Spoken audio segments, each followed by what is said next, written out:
سبيل الدموع سبيل مريح تنهدى يا صاحي كي تستريح. Berhati-hatilah kau tertinggal daripada solat berjamaah tanpa uzur, tanpa alasan yang diterima oleh syariat.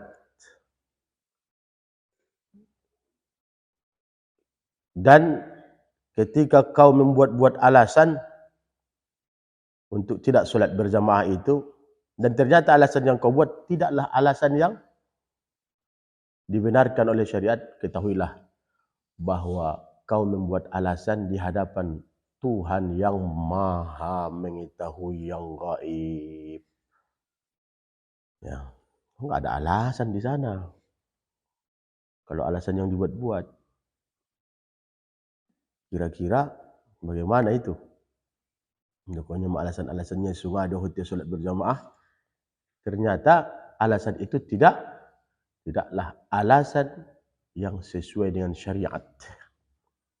Tentu berbohong di hadapan Allah, berbohong di hadapan yang Maha mengetahui yang zahir dan yang batin. Dan walaupun kadang-kadang nampak bagimu bahwa ada maslahat, ada kebaikan baik urusan agamamu, begitu juga urusan duniamu, kau melihat duduk di rumahmu ada manfaatnya karena urusan dunia dan akhirat tadi, maka ketika di waktu salat keluarlah kepada masjid agar kau melakukan salat itu di dalam masjid secara berjamaah. Atau kalau tidak, umpamanya kau tak bisa keluar, tak sempat kan begitu, karena mungkin mengajar, membimbing kan begitu. Maka ambil orang yang akan solat berjamaah denganmu. Cari kawanmu walaupun satu orang, kapan dimanapun, sehingga tuntutan solat berjamaah ini tanggal dari tanggunganmu dan kau mendapatkan fadilah berjamaah itu. Ketahuilah bahwa fadilah berjamaah itu didapatkan walaupun hanya dengan satu orang saja makmumnya. Satu makmum, satu imam. 27 derajat itu dapat. Bahkan dalam kitab-kitab fikih itu, orang yang solat dari awal berjamaah bersama imam dapat takbiratul ihram sampai salam, itu 27 derajat. Orang yang mendapatkan imam hanya dalam ukuran salam di ujung saja, itu juga dapat 27 derajat. Tapi 27 derajatnya enggak sama. Lebih hebat nilai 27 derajat yang mendapat dari takbiratul ihram sampai salam dibanding orang yang hanya mendapati imam di waktu di akhir solat saja. Kalau boleh kita bandingkan, ya, supaya mudah dipahami, bagaimana mungkin 27 sama-sama 27 tapi beda nilainya? Mungkin $27 dan 27 rupiah itu beda itu kan? Sama-sama 27. Mungkin seperti itu gambarannya. Orang yang mendapatkan imam dari awal sampai akhir itu $27 umpamanya. Orang yang mendapatkan imam di ujung saja, tahiyat akhir saja dia dapatkan dalam salat berjamaah itu, maka dia hanya mendapatkan 27 ringgit umpamanya. Beda antara $27 Amerika dengan 27 ringgit, itu beda. Kira-kira seperti itu ya. Sama-sama 27. Oleh karena itu jaga benar ini salat berjamaah.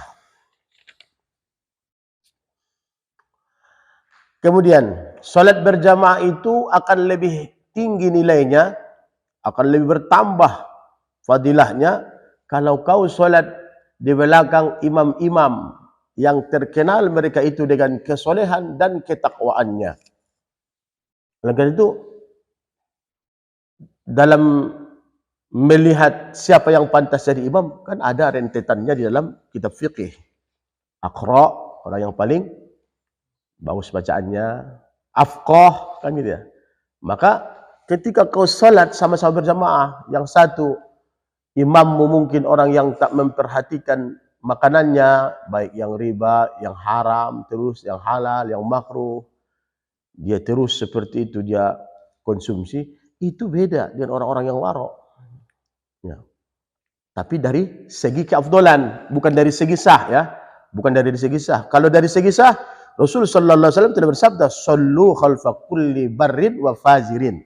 Salatlah kalian di belakang setiap orang yang baik dan orang yang tidak baik. Sah, tidak apa-apa.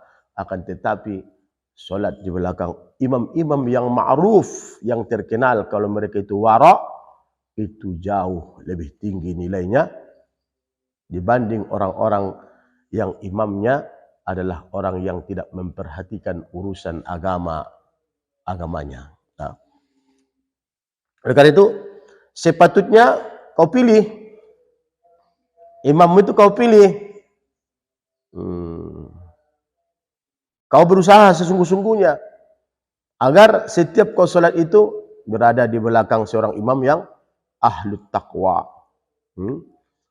Orang yang wara', orang yang enggak suka berbohong ya. Orang yang enggak suka ngadu domba mungkin ya. Karena memang itu akan lebih menguntungkan dalam solatmu. Kemudian ketahuilah bahwa berjalan ke dalam masjid dengan tujuan untuk solat. Berjalan ke masjid dengan tujuan untuk solat, di situ ada pahala yang sangat besar. Ada pahala yang sangat besar. Dan hadis-hadis Rasul sallallahu alaihi wasallam banyak yang menjelaskan tentang itu, sampai ada satu hadis yang mengatakan bahawa setiap langkah yang dilangkahkan atau yang diayunkan oleh orang yang menuju masjid itu akan dihitung baginya sebagai kebaikan dan akan dihitung sebagai penggugur kesalahannya. Oleh karena itu beruntunglah kaki manusia yang senantiasa sering hadir ke dalam masjid. Allahu a'lam.